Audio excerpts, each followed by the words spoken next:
हमारे चैनल को जरूर सब्सक्राइब करें और साथ में घंटी बटन को भी दबा दें ताकि नए वीडियो की अपडेट मिलती। Recording by VS music.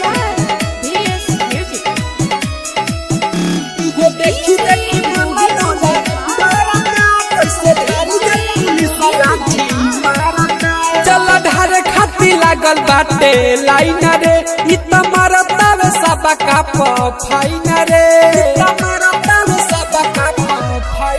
हो चल ढारे खाती लागल बाटे लाइन रे इ त मारता वे सब का फाइन रे तो ये देखी देखी मना मोरा डरता कैसे ढारी जल पुलिस लाठी मारता।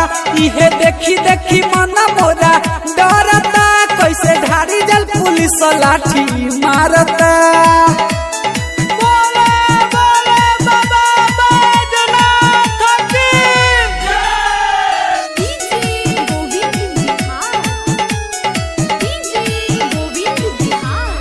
कन्होली मलंगा स्थान।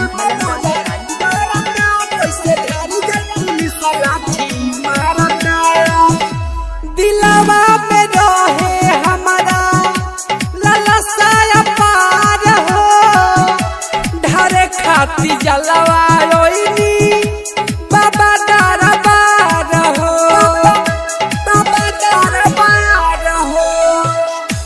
दिलवा में रहे हमारा ललसाया पार हो ढारे खाती जलवा रोइनी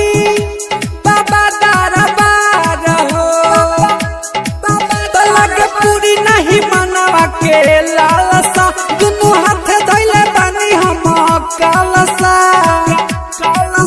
मन भीतर भीतर से हरता कैसे ढारी जल पुलिस लाठी मारता। इहे देखी देखी मन मोरा डरता कैसे ढारी जल पुलिस लाठी मारता।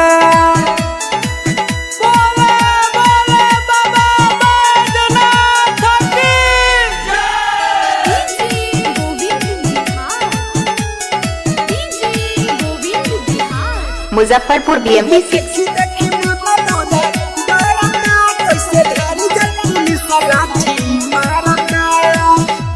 पैदल चल के आईनी बाबा के दुआरी संगही में बहारे हमारा मीठू मुरारी मीठू मुरारी। पैदल चल के